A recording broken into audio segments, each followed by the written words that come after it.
Միացյալ Նահանգների նորընտիր վարչակազմը նոր մաքսատուրքեր է սահմանել իրենց երկիր ներմուծվող ապրանքների վերաբերյալ։ Մասնագետների կարծիքով դա իր ազդեցությունն է ունենալու նաև Հայաստանի վրա։ Թեմայի վերաբերյալ ես զրուցել եմ գյուղատնտես Հարություն Նացականյանի հետ։ Պարոն Նացականյան, ողջույն ձեզ։ Շնորհակալ եմ հրավերը ընդունելու համար։ Ես էլ եմ շնորհակալ հրավիրելու համար։ Պարոն Նացականյան, դուք գյուղատնտես եք եւ բնականաբար շատ լավ տեղեկացված եք մեր գյուղմթերքի արտահանման թե երկրների եւ թե ծավալների վերաբերյալ։ Թրամփի այս որոշումը ինչ ազդեցություն կարող է ունենալ ԱՄՆ արտահանվող մեր գյուղմթերքի մասով։ Տեսեք, քանի որ Հայաստանից ԱՄՆ արտահանման ծավալների մեջ շատ ԱՄՆ չնչին տոկոս է կազմում, մոտավորապես 20-ից 50 միլիոն դոլարի արտահանում է արվում, համեմատաբար Ռուսաստանի, որը միլիարդը գերազանցում է, էական մեծ ազդեցություն չի ունենալու, որտեղ այդ արտահանվող ապրանքի, եթե չհաշվենք, տեսեք, արտահանվող ապրանքները հիմնականում Հայաստանից ԱՄՆ թանկարժեք մետաղներն են, ոսկյազարդեր եւ գյուղմթերքներ, այդ թվում կոնյակ, գինի։ Կոնյակի գինու սպառման շուկան Ամերիկայում հիմնականը այնտեղի հայերն են, հիմնված է այնտեղի հայերի հիման վրա, նաև հատիկանդեղեն էլ է արտահանվում, ձավար, բխուր, հաճար եւ թարմ պտուղ բանջարեղեն կարելի ասել չի արտահանվում, չգիտեմ մեր հայրենակիցները գիտեն թե չէ, Ամերիկայում առ այսօր մինչև այս պահը արգելված է թարմ ծիրանի արտահանումը։ Եվ այդ ցուցակը երբ որ նայում ես, Հայաստանից հայկական անանաս թույլատրվում է արտահանել, բայց ծիրան չի թույլատրվում։ Եվ ինքը իր հետևանքները մեծամասամբ չի կարող ունենալ բացառապես գնի թանկացման, որովհետև այդ ապրանքատեսակները հիմնականում սպառվում են Ամերիկայի հայկական խանութներում եւ գնվում են հայերի կողմից։ Մենք ցավով եմ ասում, մենք չունենք այնպիսի ապրանքատեսակներ, որ սպառվի հենց Ամերիկայում ապրող ամերիկացի ժողովրդի կողմից։ Բացառապես հայերի, այսպես ասած, շուկան է, ինչը այդ 10%-ը մեր վրա ազդեցություն չի թողի։ Բայց հետագայի համար, երբ որ փորձեն մեծ արդեն արտահանման ծավալներ մեծացնել, մտնել ամերիկյան խոշոր խանութների ցանց, այդ թվում Costco ենթադրենք, դա իր բացասական ազդեցությունը լուրջ կունենա։ Դրա համար արդեն այժմյա պիտի մեր իշխանությունները փորձեն բանակցել, փորձեն որևէ ձևով հասնել արդյունքի, որ այդ 10% մաքսատուրքերը ինչ-որ ձևով նվազեցվի։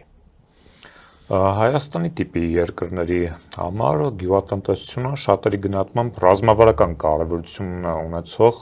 ոլորտ է։ Այս համատեքստում ներկա վարչախմբի օրոք ինչպես եք գնահատում հենց ձեր ոլորտի վիճակը։ Տեսեք, գյուղատնտեսությունը վերջին երևի 2015 թվականից անկում է ապրում մինչ այսօր։ Բացառությամբ տարիներ կան, որ կարող 0.6 կամ 1% աճ գրանցվի, դա էլ զուտ բարենպաստ եղանակի շնորհիվ է եղել։ Ու այս վիճակը բարձի թողի գտնվելով շարունակական է անկումը ոչ մի լավ բանի չի հանգեցնի, որովհետև տեսեք մեր գյուղատնտեսական նշանակության հողերի կեսից ավելի ներկապային չի մշակվում։ Պլյուս մենք ցորենի արտադրության աճեցման գործում կարելի ասել ընդամենը 20% ինքնաբավություն ենք ապահովում եւ այդ թիվը գնալով նվազում է։ Անցած տարվա համեմատ, անցած տարի նախորդի համեմատ մոտավորապես 20-ից 30% նվազել են ցանքատարածությունները։ Եվ նման պատերազմող երկրում, որը առնվազն երկու կողմից ունի թշնամիներ եւ հարավից նաեւ ամեն վարկյան ռիսկ է պատերազմ սկսելու ռիսկ եւ ճանապարհները փակվելու, մենք կարելի ասել միշտ գտնվում ենք տոտալ շրջափակման ռիսկի տակ ու ինչքան հնարավոր է մեր գյուղատնտեսությունը պետք է զարգացնել հասցնել այն մակարդակի, որ գոնե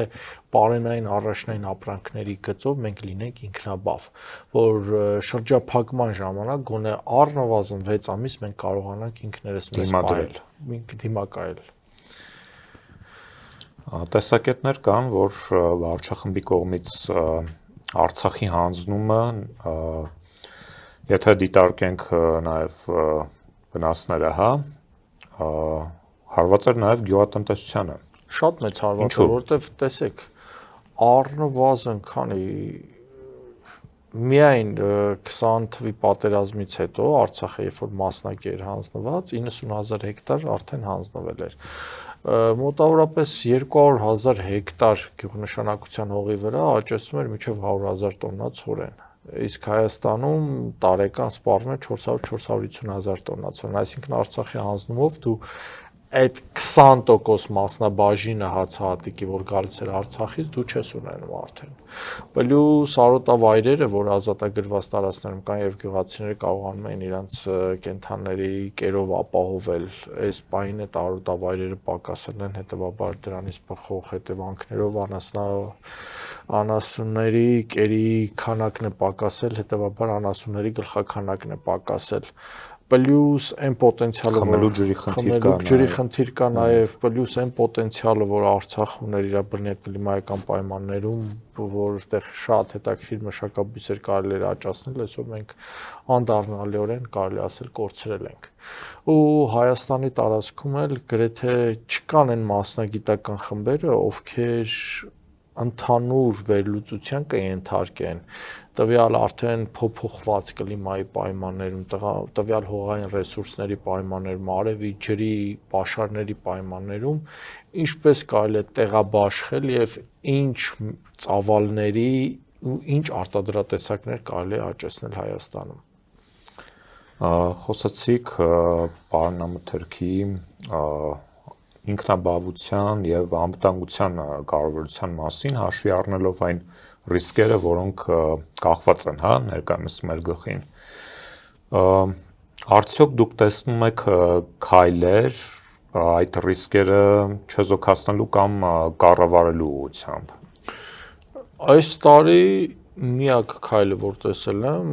ցանքատարածությունների հացահատիկ եւ հատիկան դեղանի ցանքատարածությունների սուբսիդավորում է հեկտարի կտադրվածքով 70-ից մինչև 110,000 դրամ։ Հուսով եմ ինքը, եթե աճ չգրանցի, գոնե նվազումը ցանքատարածությունների պակասումը կկասեցնի եւ հույս ունեմ գոնե այս ծրագիրը մի քանի տարի առնվազն կպահեն, ինչը մեզ համար շատ անհրաժեշտ է։ Մնացած առումով բոլոր տեղերում ոնց որ աշխատանքի իմիտացիա կամ չպատկերացնելով կան սուբսիդիաներ, կան աջակցման ծրագրեր, բայց այդ ծրագրերը ամբողջական չեն, այդ աղջեշղթան չեն փակում։ Եվ բոլոր այդ ծրագրերը ոնց որ սիզիփյան աշխատանք լինի կամ деньги на ветер, ինչպես ռուսներն են ասում, փողը քամում ոնց որ տան ու որևէ արդյունք չի ապահովում այսքան տարի։ Ու դրա հետևանքն է, որ նայում ենք, այս մոտավորապես 10 տարի կլինի, որ գյուղատնտեսությունը անշեղորեն այդ ոլորտը անկում է գրանցում։ Վարչախմբի կողմից շարունակաբար քարոզում է ճանապարհների ապաշրջափակում, բաց սահմաններ եւ այս համատեքստում, եթե դիտարկենք, որ օրինակ ինչ որ հրաշքով, Ադրբեջանը իրականում փորձ է անում շարժվել դեպի խաղաղություն, որը բնականաբար իրատեսական չէ, հաշվի առնելով իրենց ծավալապաշտական նկրտումները, ենթադրենք բացվում են սահմանները, Հայաստանի համար ինչպիսի տնտեսական ռիսկեր են առաջանում։ Առաջինը, սահմանները բացվելուց ես բազմիցս նշել եմ ու ես վստահ այս կանխատեսումը անում եմ, հայկական ոչ մի բեռնատար չի կարողանալու Ադրբեջան մտնել, Ադրբեջանի միջոցով արտահանում կատարել դեպի Ռուսաստան։ Ես ավելի քան վստահ եմ։ Տեղի ունենալու հետևյալ սցենարը։ Հայկական մի քանի բեռնատարներ կթալանվեն Ադրբեջանում, Ադրբեջանը գործ կհարուցի, դե բնականաբար չի գտնի ենթադրյալ հանցագործներին, հետո Ադրբեջանը կառաջարկի հայկական ապրանքների բեռնափոխադրումը Ադրբեջանի տարածքով Ռուսաստանի Դաշնություն, բնականաբար շատ լավ պայմաններով, որովհետև հայերը այս պահին վերջի քանի տարիներին Լարսում խնդիր ունեն։ Լարսում մեծ կուտակումներ են լինում եւ թարմ պտուղ բանջարեղենները շատ դեպքերում փչանում են եւ ամբողջությամբ ոչնչացվում են։ Ինքը առաջարկելով իր տրանսպորտային ընկերություններին, առաջինը հստակ արդեն ունենալու է մեր բազան, թե մենք ինչ պտուղ բանջարեղեններ, ինչ գյուղմթերք, ինչ արտադրանք ունենք մատակարարում ռուսական որ ցանցերին։ Եվ նրանք դա արտադրելու են եւ մեր առաջարկած գնից ավելի էժան առաջարկելու են ռուսական կազմակերպություններին։ Պետք լինի պետությունը կսուբսիդավորի իր արտադրողներին, պետք լինի աջակցություն ցուցաբերի, պետք լինի տրանսպորտային ծախսի մեջ որոշակի բաներ կանի։ Այս նույն սցենարը գործել է նաեւ Պարսկաստանում։ Պարսկաստանում, երբ որ ես սկսեցի հաճախակի գնալ գալ, ուրեմն յարան-դարան խանութների ցանց կա, որը հիմնականում պատկանում են թուրքերին։ Այդ ցանցը հետաքրքիր մարտավարություններ, հայկական ինչ մթերք որ ստանում էին, իրանք հստակ է, թեկուզ գարեջուր, ոչ ալկոհոլային գարեջուր, թող չզարմանա ունկնդիրը, հետո կասի նրանք իսլամական երկիր է, այնտեղ սպիրտային խմիչ չի, Հայաստանից ոչ ալկոհոլային գարեջուր արտահանվել։ Պարսկաստան, ես ինքս տեսել եմ, ոչ ալկոհոլային գարեջուրը, երբ որ տեսնելով իրենց ցանցում սկսում են վաճառք անել, թուրքական անալոգ արագ ստանում են ու սկսում են իրենք մատակարարել եւ հայկականը դուրս շպրտել։ Եվ Պարսկաստանից եկող գյուղմթերքն էլ հիմնականում Ատրպատականի շրջանի վարորդներն են, որոնք իրական մազերի են, եւ մեր ամբողջ տվյալներին իրանք հստակ տիրապետում են։ Եվ ամեն ինչ անելու են, որ այս գործընթացը, այս process-ը մենք պրավալ տանք, չկարողանանք, որովհետև նրա շահերից չի բխում մեր զարգացումը։ Թուրքիայի սահմանի բացման դեպքում մենք ունենալու ենք այս սցենարը, քանի որ մենք չունենք սելեկցիոն կայաններ, չեն կարող աշխատեն։ Մենք նորմալ միջև հիմա տեսեք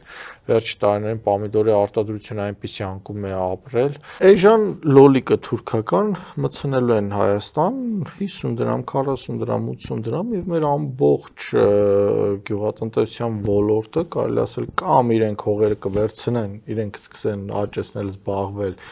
իրենք արտահանումներ կանեն կամ իրենք հենց մեր տեղական շուկայում կվաճառեն, թուրքական մասնավորը թուրքական մասնավորը նաև պետական քաղաքականություն կիրականացնեն, ինչի նման քաղաքականություն, որ իրականացնում են Բաթումիում կամ հենց թեկուզ Թբիլիսիում, ինչքան ներդրումներ են արել, ինչքան թուրքական լուրջ բիզնեսներ կան, ինչի պիտի Հայաստանում չանեն։ Ու ընդհանուր պետությունը կախվածության մեջ են գցելու, թուրքական կապիտալից կախվածության մեջ են լինելու։ Արդյունքը ինչպեսին կարող է լինել քաղաքական համատեքստում։ Արդյունքը այնպեսին պիտի լինի, եթե մենք չունենանք հստակ գիտելիք, հստակ հումանիտար գիտություն, հստակ միտք, ոնց կարելի է շարժվել, ինչ անել այս պայմաններում, այս համանախապակումների ժամանակ, Ադրբեջանը ու Թուրքիան մեզ սկզբից տնտեսապես, հետո արդեն ամբողջովին կփորձեն կուլ տալ։ Ինչին որ ձգտում են, ինչին նաև չեն էլ թաքցնում իրանք, բացարձակ չեն թաքցնում։ Ու աշխարհակաղակական process-ները այնպես են զարգանում, տեսեք Ամերիկան այսօր բացայտ հայտարարում է, որ նկարտումներ ունի Գրենլանդիայի նկատմամբ։ Իսկ ինչի պետք է Թուրքիան չասի, ես էլ Հայաստանի նկատմամբ ունեմ, եւ քանի 1000 տարի, ոնց մենք ենք ասում 1000 տարուց ավել Թուրքիան եկե բռնազարդել, էլ ասելու 1000 տարուց ավել դուք իմ կազմի մեջ եք եղել եւ պետք է հետ վերադառնաք իմ կազմ։ Ինչ նախանգարում թուրքերի նման բան չասել։ Ինչ նախանգարում Կիպրոսում միջև հիմա հյուսիսային Կիպրոսը իրենցով են արել ու որևէ շարժ չկա։ Չեն էլ դուրս գալիս։ Չեն էլ դուրս գալիս, չնայած թեկուզ որ նա Եվրոպայի կենտրոնում է գտնվում, իսկ մենք ասիական մի երկիր եւ մենք չունենալով հումանիտար միտք, մեր երկիրը չստեղծելով արժեք, ոչ մեկի համար հետաքրքիր չի լինելու։ Ամբողջ աշխարհը շահերի բախվում է, շահերի առաջմաղում է, մենք որևէ ձևով որևէ մեկի շահ չենք էլ սպասարկում, որ որևէ ակնկալիք ունենանք, որ ինչ որ մեկը կփորձի մեզ պաշտպանել կամ, չգիտեմ, օրինակ տեսեք Սյունիքի հարցում Պարսկաստանի շահերից է բխում Ադրբեջանը չմտնի Սյունիք, որովհետև առաջնահերթին այո։ Առաջնահերթ, երբ որ վերլուծում ենք, ադրբեջանական գազը Նախիջևան Պարսկաստանի տարածքով է գնում, Պարսկաստանին վճարում են անում համապատասխան քանակի գումար։ Բեռները Պարսկաստանի տարածքով է եւ եթե Սյունիքը վերցնի Ադրբեջանը, ամբողջությամբ Նախիջևանը կկապվի եւ Պարսկաստանը կկտրվի Հայաստանի հետ անմիջական կապից, պլյուս Իսրայելը թշնամին Ադրբեջանը այսօր դաշնակից է Իսրայելին ու այս պարագայում մեր բախտը բերել է, որ Իրանը Իրանի շահերից չի բխում Սյունիքի վրա հարձակում եւ Իրանը հստակ հայտարարություններ անում, բայց մենք մի պիտի մտածենք, մենք ինչ ենք տալիս որպես աշխարհում պետության օրգանիզմի մաս,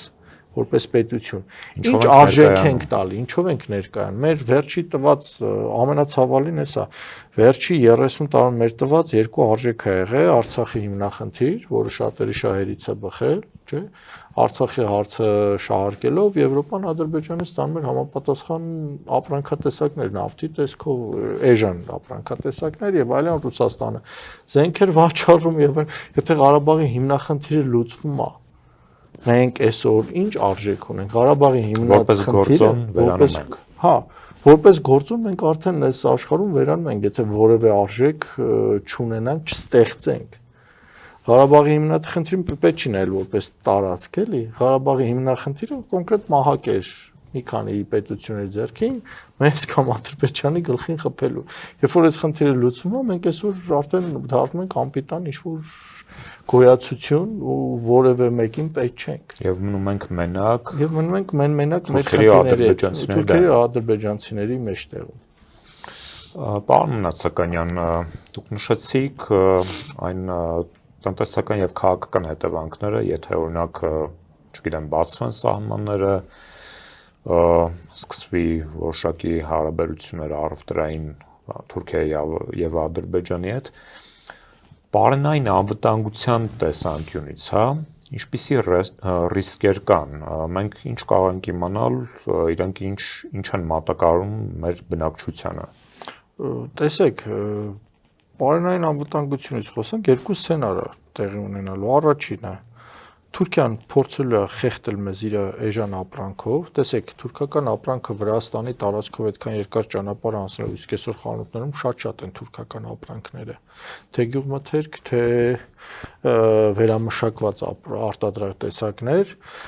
Վրաստանի տարածքով մտնելով 20% ավելացած արժեքի արկ տրանսպորտային ծախս եւ այլն ավելի էժան է, քան Հայաստանում արտադրվող գյուղատնտեսական մթերքներ։ Պատկերացրեք, որ ուղիղ ճանապարհով է մտնում ու ես վստահ եմ, մաքսանենք ճանապարհն է ուղղելը, արդեն ավելի հեշտ մտնելու, որտեղ ուղիղ Հայաստան է մտնելու։ Եվ կկատարեն դեմպինգ, իրանց համար խնդիր չի։ Դեմպինգի դեպքում Հայաստանի գյուղատնտեսությունը կոնկրետ բառացիորեն կոչնչացնեն կամ կկլանեն։ Կուլ կտան եւ իրենք սկսեն իրենց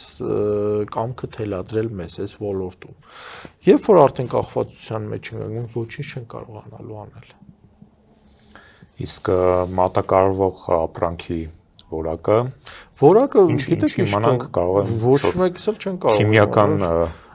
նույնիսկ Հայաստանում արտադրված ապրանքի որակը պատշաճ չի վերահսկում, ենք որ այսքան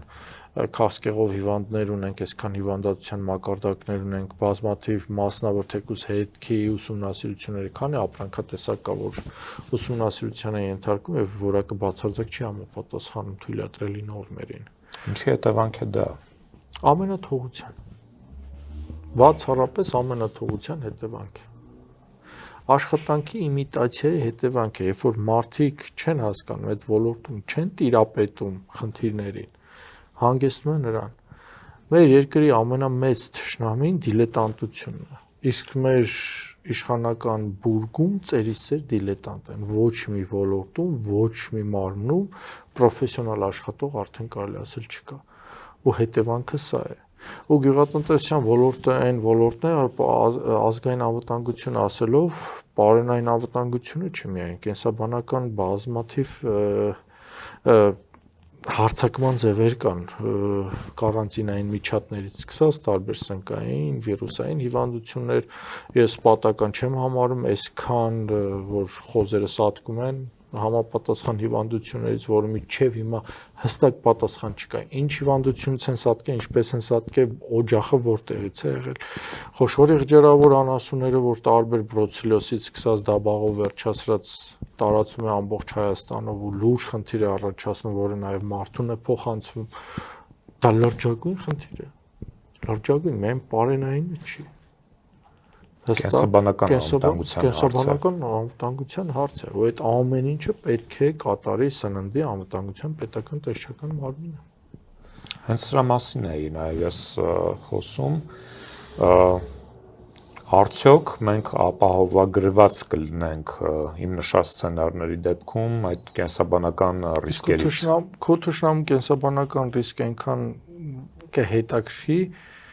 այնքանով կհետաքրի, որ այդ հանկարծ հիվանդությունները,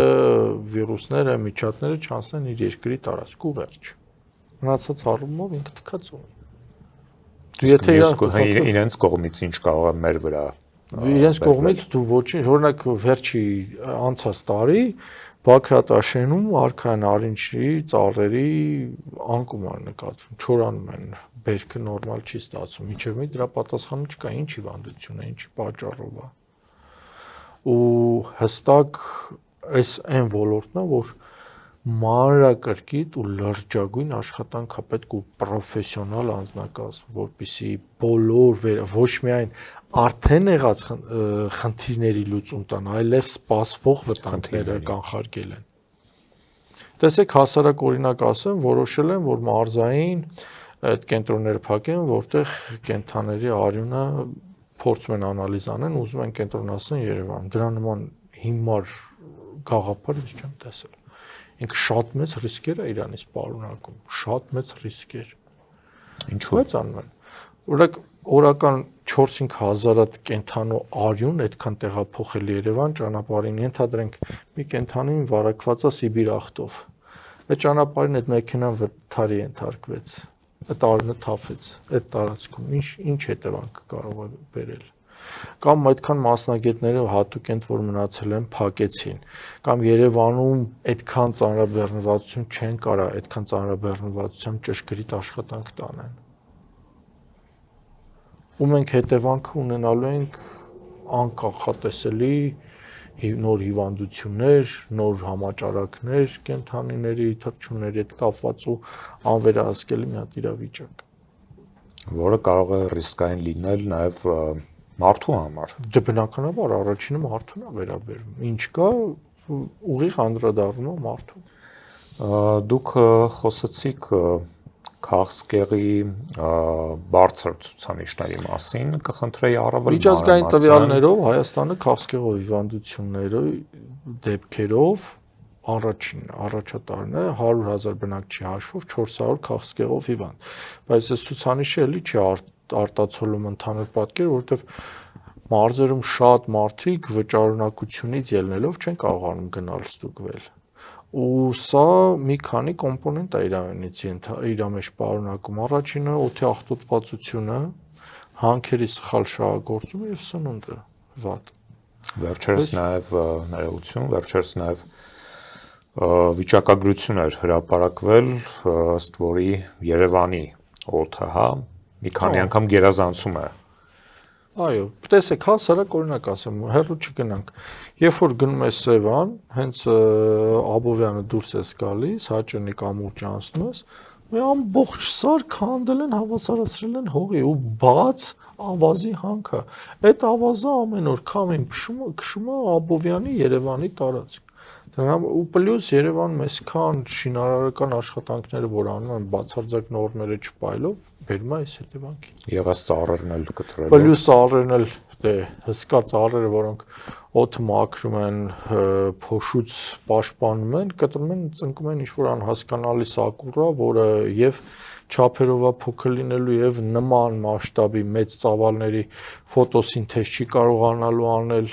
պլյուս ստվերա ծածկությունը նա շատ փոքր ու բերելու է նրան ինչ-որ արդեն տեսնում ենք։ Դուք համապարփակ ձևով նշեցիք խնդիրները, որոնք առկա են գյուղատնտեսության ոլորտում, եւ ըստ արդյոք կարող ենք փաստել, որ գյուղատնտեսությունում նույն այդ բարձի թողի վիճակն է, ինչ մնացյալ ոլորտներում մեր երկրի։ Դե հա, բնականաբար, այսինքն գյուղատնտեսությունը ինչու պետք է տարբերվեր մնացածից, եթե մնացածը այդպես է, կրթության ոլորտը այդպես է, գյուղատնտեսությունն էլ այս գյուղատնտեսությունը բխում է կրթությունից։ Այսօր agrarային համալսարանում 850 տեղի համար դիմել են 150 դիմորդ։ Սա աղետ է կոնկրետ։ Երբ որ դու մի քանի տարի հետո նույնիսկ մասնագետ չես ունենալու։ Այն էլ այս վտանգավոր ոլորտում, որ բազմաթիվ հիվանդություններ կան, բազմաթիվ խնդիրներ կան, պարենային անվտանգության խնդիր կա, ու մարդկանց հետաքրքիր չի։ Որն է ելքը։ Բոլորս գիտենք։ 5:45-ը։ Շնորհակալ եմ հետաքրքիր զրույցի համար։ Իմ հյուրն էր գյուղատնտես Հարություն Նացականյանը, ձեզ հետ էր Դավիթ Ֆիդանյանը։ Բաժանորդագրվեք Antifake YouTube-յան ալիքին, կհանդիպենք։